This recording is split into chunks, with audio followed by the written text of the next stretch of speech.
It does not look down on those who have less, and is not judgmental on those who have more.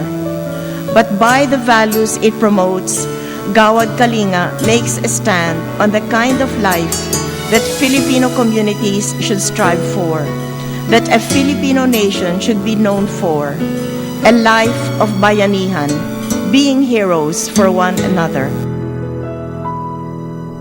Ngayon, ganap ang hirap sa mundo. Unawa ang kailangan ng tao, ang pagmamahal sa kapwa-ilaan.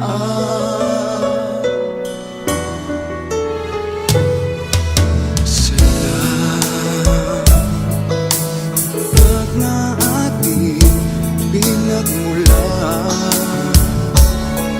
ngayong lahat ay magkakalagi.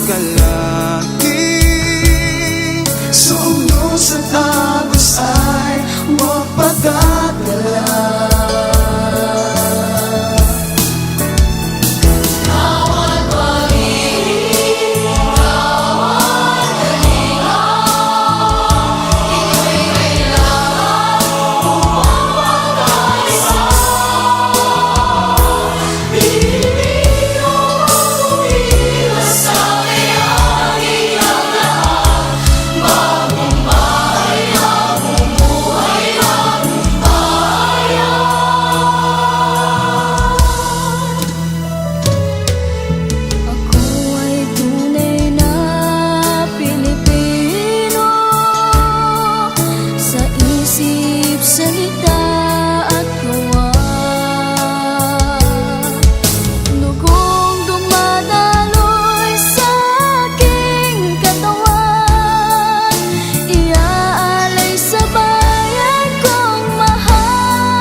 Gawad Kalinga is people power, and people power is Gawad Kalinga.